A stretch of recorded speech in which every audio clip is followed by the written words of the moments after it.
Good morning dear students. 11th standard के chemistry में आज हम शुरू करने वाले हैं नया टॉपिक जिसका नेम है states of matter. States of matter में हम इस टॉपिक में डिस्कस करेंगे लिक्विड एंड गैसेस के बारे में। जैसा कि बच्चों आपको पता है कि स्टेट्स ऑफ मैटर जो हमारे चैप्टर का नेम है, इसका मीनिंग क्या होता है? States they are the different physical state of a matter. और मैटर क्या होता है वो भी हमने डिस्कस किया था। Matter is a group of molecules, कि बहुत सारे मॉलिक्यूल से मिलके क्या बनता है? मैटर। तो मैटर को अगर डिफाइन करना है तो matter is a group of molecules. ये बहुत छोटे छोटे मॉलिक्यूल्स आपस में मिलके क्या बनाते हैं बच्चों? मैटर बनाते हैं। And matter is made up of particles. कोई भी सब्सटेंस अगर पर्टिकुलर कोई वॉल्यूम को ऑक्यूपाई कर रहा है और उसका एक स्पेसिफिक मास है तो उसको हम क्या बोलते हैं? मैटर। जैसा कि ये डस्टर है, राइट? अगर मैं इसको यहाँ पर रखता हूँ तो ये एक वॉल्यूम को ऑक्यूपाई कर रहा है, ओके, एंड इसका एक स्पेसिफिक मास है तो हम इसको बोल सकते हैं it is a matter, right? तो ये एक छोटा सा डेफिनेशन हो गया मैटर का। नाउ हम बात करते हैं स्टेट्स की। तो बच्चों स्टेट्स में कौन कौन सी फिजिकल स्टेट है? वो है हमारे पास सॉलिड, लिक्विड, गैसेस और उसके बाद plasma and Bose-Einstein condensate. They are the 5 different physical states. Already हम इनको हमारे प्रीवियस लेक्चर्स में डिस्कस कर चुके हैं। बेसिक कंसेप्ट ऑफ केमिस्ट्री में मैंने आपको नेचर ऑफ मैटर पढ़ाया था, तब इन पांचों ही फिजिकल स्टेट को डिटेल में डिस्कस किया था। क्योंकि हमारा जो यूनिट है उसमें मेनली हमें बात करनी है गैसेस एंड लिक्विड की, तो इनके लिए ही मैक्सिमम डिस्कशन करेंगे। तो एक छोटा सा कंपैरिजन देख लेते हैं सॉलिड, लिक्विड एंड गैसेस का, कि सॉलिड, लिक्विड एंड गैसेस में क्या होता है बच्चों। जैसे अगर मैं सॉलिड की बात करूं तो सॉलिड जो है उसमें क्या होगा कि पार्टिकल्स जो है एकदम पास पास होंगे, लगने वाला इंटरमोलिकुलर अट्रैक्शन फोर्स बहुत ज़्यादा होगा, राइट? और उसका एक फिक्स ज्योमेट्री होगा, फिक्स साइज एंड शेप होगा, राइट? वॉल्यूम फिक्स होगा। ये सॉलिड की प्रॉपर्टीज़ है। ऐसा ही अगर मुझे सॉलिड को लिक्विड के साथ कंपेयर करना हो तो लिक्विड क्या होते हैं बच्चों? जिनका साइज एंड शेप फिक्स नहीं होता है बट उनका वॉल्यूम जो है वो हमेशा फिक्स होता है। इनका size and shape according to container decide होता है। जैसे कि आपने 500 ml वाटर लिया है, चाहे आप उसको मग में रखें, चाहे आप उसको बाउल में रखें, चाहे बकेट में रखें, साइज एंड शेप वेरिएट हो जाएगा बट वॉल्यूम हमेशा कांस्टेंट रहेगा। बट यहाँ पर लगने वाला इंटरमोलिकुलर अट्रैक्शन फोर्स सॉलिड के कंपैरिजन में कम होता है बच्चों, क्योंकि यहाँ पर जो मॉलिक्यूल्स होते हैं ना वो थोड़े दूर दूर होते हैं compare to solid, right? While when we are talking about gases, तो गैसेस में क्या होता है बच्चों कि गैसेस में पार्टिकल्स, मॉलिक्यूल्स बहुत दूर दूर होते हैं और उनके बीच में लगने वाला इंटरमोलिकुलर अट्रैक्शन फोर्स भी बहुत वीक होता है। सिंपल सा कॉन्सेप्ट है, अगर लगने वाला फोर्स यानी अट्रैक्शन फोर्स कम होगा तो दूरियां ज़्यादा होगी, जहाँ दूरियां ज़्यादा वहाँ अट्रैक्शन कम होगा और इनका साइज, शेप, वॉल्यूम कुछ भी फिक्स नहीं होता है। सब कुछ किसके ऊपर होता है? गैसेस के ऊपर होता है, राइट बच्चों? तो यहाँ पर जैसे कि एक एग्जांपल आप वाटर का लेके आप बता सकते हो, H2O जो है वो सॉलिड फॉर्म में भी है, लिक्विड में भी है, गैसेस में भी है। जब H2O सॉलिड फॉर्म में होता है तो वो आप उस क्या बोलते हो? उसको आइस। जब H2O लिक्विड फॉर्म में होता है तब आप उसको क्या बोलते हो? वाटर। जब H2O गैसियस फॉर्म में होता है तो आप उसको क्या बोलते हो? स्ट्रीम। यानी कि आपका केमिकल कंपोजिशन सेम है but physical state is different here. तो आइस, वाटर एंड स्ट्रीम उसी का एक एग्जाम्पल है। जिसमें हम इन तीनों ही फिजिकल स्टेट का डिस्कशन कर सकते हैं। अब बच्चों हमारा सबसे पहला टॉपिक आता है इसमें इंटरमोलिकुलर फोर्सेस, कि इंटरमोलिकुलर फोर्सेस क्या होते हैं, ऐसा क्या कारण है जिसकी वजह से ये जो मॉलिक्यूल्स है आपस में एक दूसरे के साथ जुड़े हुए रहते हैं। तो बच्चों स्टेट्स ऑफ मैटर का हमारा पहला टॉपिक है वो है intermolecular forces. Okay, intermolecular forces. बच्चों ये इंटरमोलिकुलर फोर्सेस क्या होते हैं? These are the weak attractive force. क्या होंगे बच्चों? ये वीक अट्रैक्टिव फोर्सेस। और ये वीक अट्रैक्टिव फोर्सेस जो होते हैं उनको हम क्या बोलते हैं? Van der Waals forces.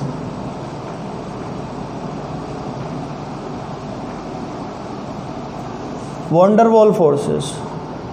भाई कुछ ना कुछ अट्रैक्शन होगा तभी तो मॉलिक्यूल्स एक दूसरे के साथ जुड़े रहेंगे, और वो अट्रैक्शन क्या है? वॉन डर वॉल फोर्सेस, जो कि एक टाइप का वीक अट्रैक्टिव फोर्स होता है। तो बच्चों यहाँ पर हम वॉन डर वॉल फोर्सेस और वीक अट्रैक्टिव फोर्सेस का जब डिस्क्रिप्शन करेंगे तो इसको यहाँ पर क्लासीफाई करेंगे हम 3 सब टाइप में। वो क्लासिफिकेशन क्या है वो मैं आपको बता देता हूँ, बाद में हम 1 बाय 1 हर एक फोर्सेस को डिटेल में डिस्कस करेंगे। तो यहाँ वीक अट्रैक्टिव फोर्सेस या वॉन डर वॉल फोर्सेस में हमारा सबसे पहला फोर्स है डिस्पर्शन फोर्स, जिसका दूसरा नेम होता है London force. Second one is dipole forces, and third one is dipole induced dipole forces। ठीक है बच्चों, तो पहले आप जस्ट नोट डाउन कर लीजिए, ये सिंपल सा क्लासिफिकेशन है।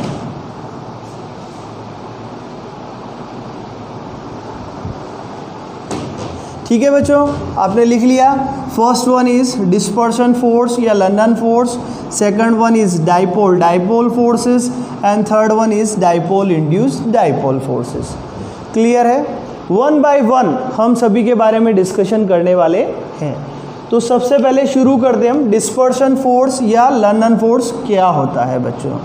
डिस्पर्शन फोर्स, लंदन फोर्स के बारे में सबसे पहले हमें पता होना चाहिए कि ये एक साइंटिस्ट का नेम है फ्रेंच लंदन, जिसने इस फोर्स को डिस्कवर किया था, इसीलिए इसका नेम रहने दिया लंदन फोर्स।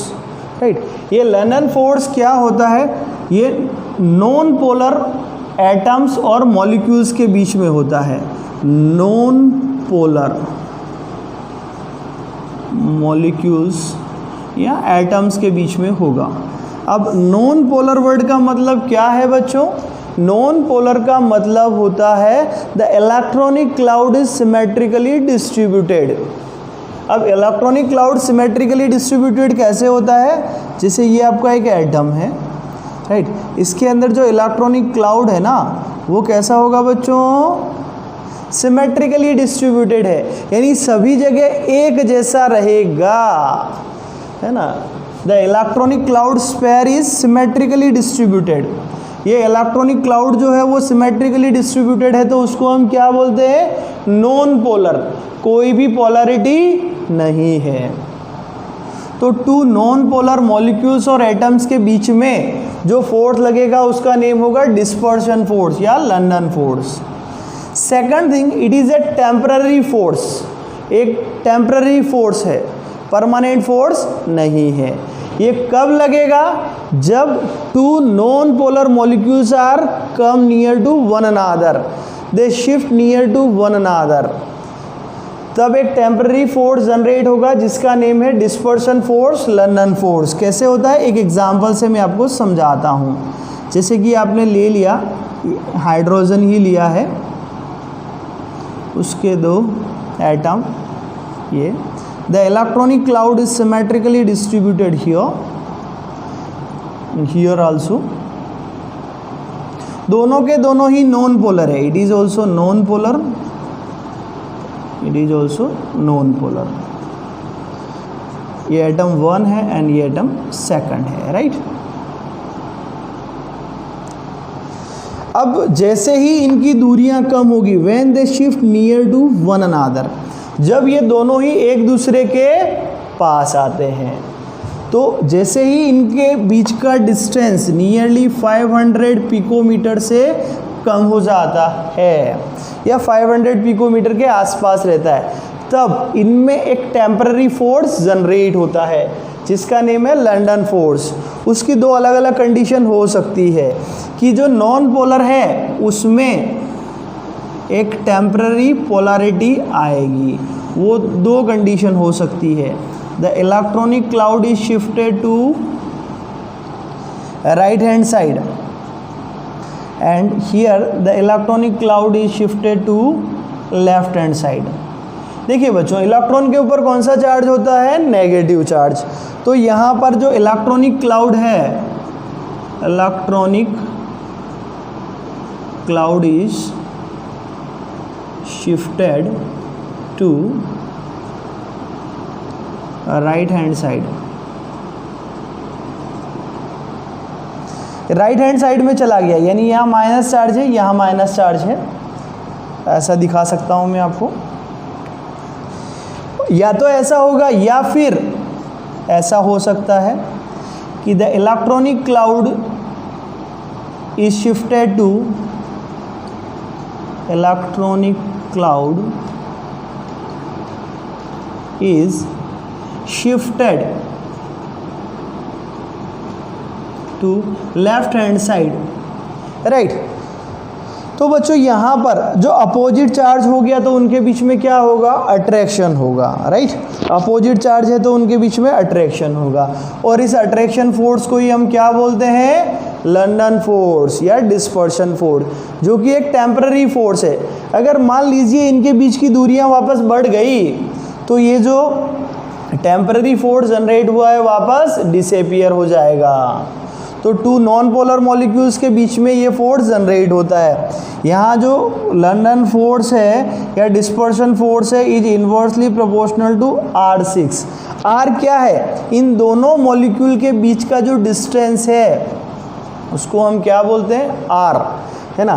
देखो, जितना छोटा ये वैल्यू होगा उतना ज़्यादा ये फोर्स होगा, जितनी बड़ी ये R की वैल्यू होगी उतना कम ये फोर्स होगा, क्योंकि रेशियो क्या है? इन्वर्सली प्रोपोर्शनल का, राइट बच्चों। तो समझ में आया आपको ये कि डिस्पर्शन फोर्स या लंदन फोर्स क्या होता है? एक टेम्पररी फोर्स है ना, जो इस इतना कम डिस्टेंस होगा तभी जनरेट होगा, और उसमें दो कंडीशन हो सकती है। Electronic cloud left hand side shift हो सकता है, electronic cloud right hand side shift हो सकता है। उसकी वजह से एक टेम्पररी फोर्स जनरेट हो गया, और ये फोर्स और इन दोनों के बीच के डिस्टेंस में क्या रिलेशन होता है, समझ में आ गया। कोई भी एग्जाम्पल आप समझा सकते हैं, जैसे H2 के बीच में Cl2 के बीच में, यानी कोई भी टू नॉन पोलर मॉलिक्यूल्स के बीच में ये फोर्स प्रेजेंट होगा। क्लियर है बच्चों? चलो डिस्पर्शन फोर्स या लंदन फोर्स को नोट डाउन कर लीजिए आप।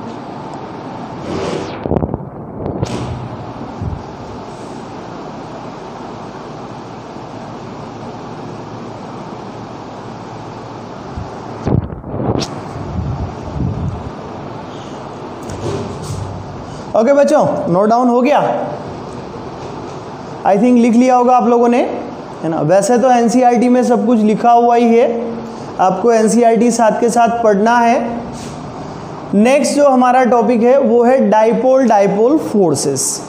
अब बच्चों, डाइपोल डाइपोल फोर्सेस क्या होता है वो मैं आपको समझा देता हूँ। देखो, इसका नेम ही है डाइपोल। डाइपोल, डाई मतलब होता है two, they are the two different poles is here. एक पे पॉजिटिव चार्ज होगा और दूसरे पे नेगेटिव चार्ज होगा, तो वहाँ पर जो फोर्स लगेगा वो एक परमानेंट फोर्स होगा, है ना, और उसको हम बोलेंगे dipole dipole forces. For an example, मैं बात करता हूँ हाइड्रोक्लोरिक एसिड की। हाइड्रोक्लोरिक एसिड में डाइपोल डाइपोल फोर्सेस होता है। क्यों? डाइपोल डाइपोल फोर्स होने के लिए ज़रूरी होता है a large difference in electron negativity of the elements. यहाँ पर जो हाइड्रोजन और क्लोरीन है उनकी इलेक्ट्रॉन नेगेटिविटी में डिफरेंस है। तो बच्चों सबसे पहले आता है कि व्हाट इज इलेक्ट्रॉन नेगेटिविटी।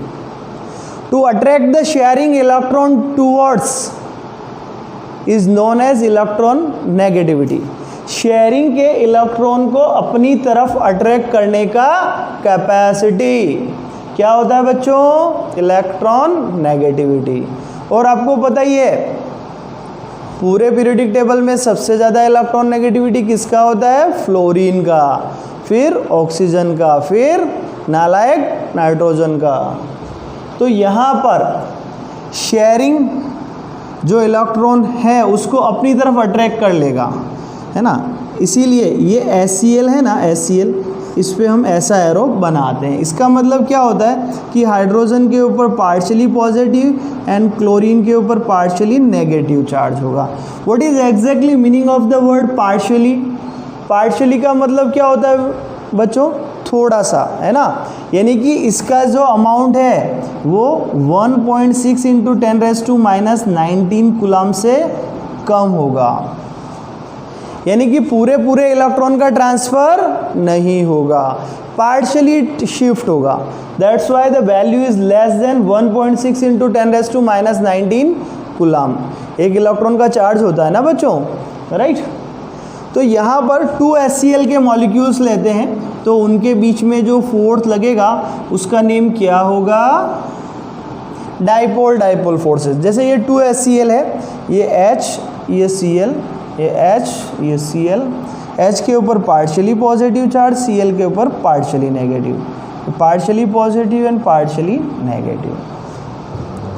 देखिए बच्चों, they are the 2 different poles. ये positive pole, negative pole, positive pole, negative pole. इसीलिए हम इसको बोलते हैं डाइपोल डाइपोल फोर्सेस। ये एक टाइप का परमानेंट फोर्स है, राइट। जैसे ही इन दोनों की दूरियां थोड़ी कम होती है तो यहाँ पर अपोजिट चार्ज के बीच में अट्रैक्शन फोर्स लगता है और उस अट्रैक्शन फोर्स को हम बोलते हैं डाइपोल डाइपोल फोर्सेस। क्यों लग रहा है ये? क्योंकि यहाँ पर इलेक्ट्रॉन नेगेटिविटी में डिफरेंसेस है, इसकी वजह से। और यहाँ जो डाइपोल डाइपोल फोर्सेस है, ये जो इन दोनों के बीच का जो डिफरेंस है R, उसके क्यूब के इन्वर्सली प्रोपोर्शनल होता है। F is inversely proportional to 1/r³। R क्या है? इन दोनों मॉलिक्यूल्स के बीच का डिस्टेंस। ये HCl का फर्स्ट मॉलिक्यूल है, ये HCl का सेकंड मॉलिक्यूल है। दोनों आपस में डाइपोल फोर्सेस की वजह से आपस में जुड़े रहते हैं।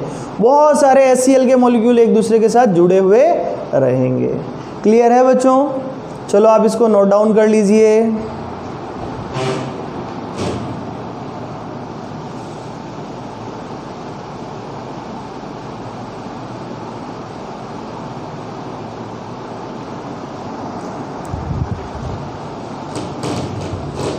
आई थिंक आपने लिख लिया होगा। अब नेक्स्ट जो हमारा है वो है डाइपोल इंड्यूस डाइपोल फोर्सेस। देखिए यहाँ पर एक वर्ड आया इंड्यूस। इंडक्शन कर दिया हमने, है ना, चेंज कर दिया। जैसे आप किसी अच्छे पढ़ने वाले बच्चे के साथ रहते हैं तो आप थोड़े कम भी पढ़ाई में होशियार है तो भी उसके साथ अगर रहेंगे तो आप भी उसके इन्फ्लुएंस में आएंगे, है ना। अच्छी संगत होती है तो इन्फ्लुएंस अच्छा होता है और बुरी होती है तो आप जानते ही हैं। तो डाइपोल इंड्यूस डाइपोल फोर्सेस क्या होगा? ये इन दोनों का मिक्सचर होता है ना। डिस्पर्शन फोर्स का और डाइपोल फोर्सेस का मिक्सचर होता है ना। ये भी एक टाइप का वीक अट्रैक्टिव फोर्स है। जैसे एक एग्जांपल ले लिया हमने, यही HCl का अगेन, जिसमें कि H and Cl partially positive partially negative, right.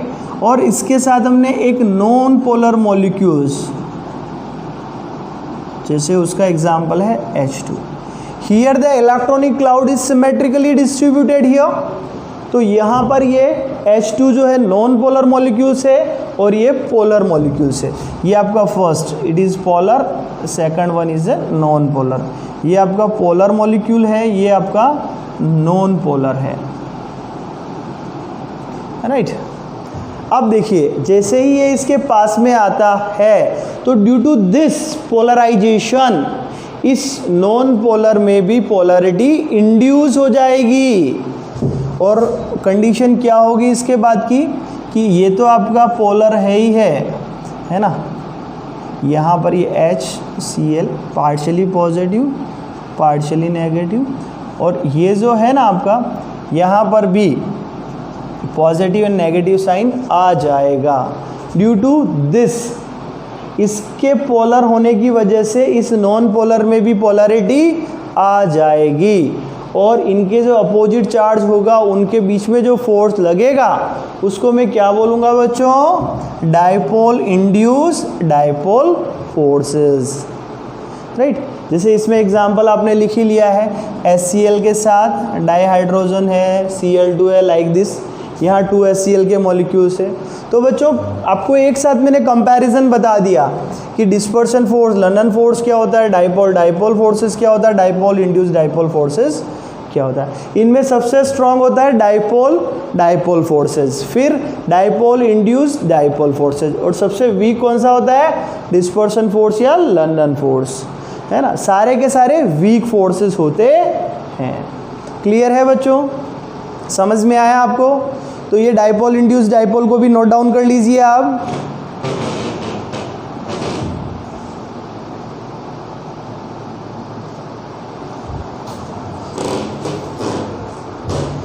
Okay बच्चों, इसमें एक और फोर्स के बारे में मैं आपसे बात करना चाहूंगा।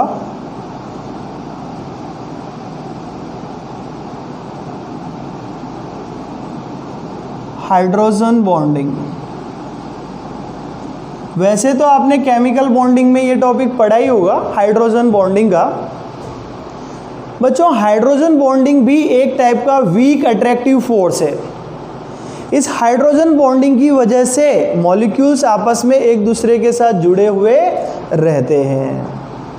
अब हाइड्रोजन बॉन्डिंग कब होता है, जब hydrogen highly electron negative element,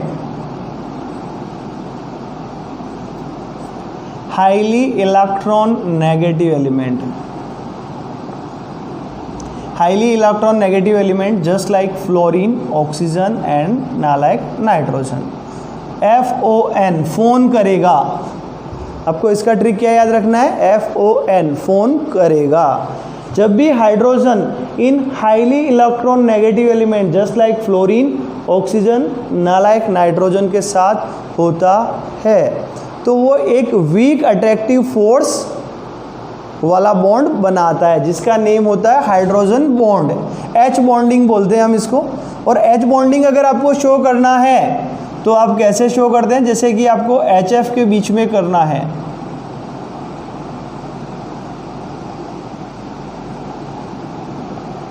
ये जो होगा इसको आप क्या बोलते हो, H बॉन्डिंग, हाइड्रोजन बॉन्डिंग। ये भी एक टाइप का वीक अट्रैक्टिव फोर्स है क्योंकि इसमें जो अमाउंट रिक्वायर्ड होता है एनर्जी का वो होता है 10 to 100 किलोजूल पर मोल, राइट। अगर आपको ये बॉन्ड को ब्रेक करना है तो इतना कम अमाउंट ऑफ एनर्जी आपको देना पड़ेगा। That's why we can say that it is also a weak attractive force, right. But ये सब में नहीं होता है, जिसमें hydrogen highly electron negative element के साथ होता है वहाँ पर ही ये फोर्स जनरेट होता है।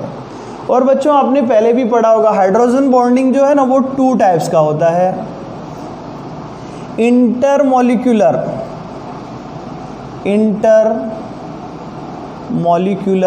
H बॉन्डिंग और इंट्रामॉलिक्यूलर।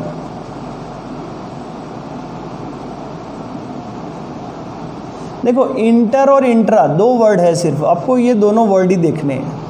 इंटर मतलब 2 अलग अलग मॉलिक्यूल्स के बीच में हाइड्रोजन बॉन्डिंग होगा तो उसको बोलेंगे हम inter molecular. Just like an example here HF के 2 मॉलिक्यूल्स के बीच में अगर हाइड्रोजन बॉन्डिंग है तो inter molecular hydrogen bonding.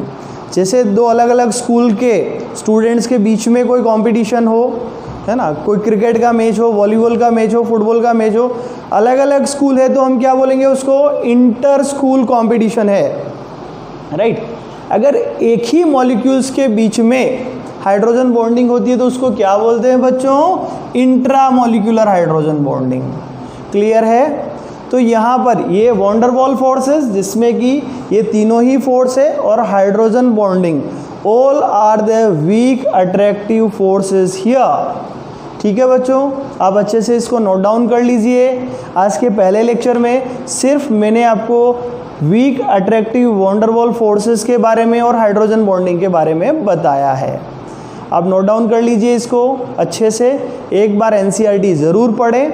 Next class में आगे डिस्कस करते हैं बच्चों। Okay, thank you.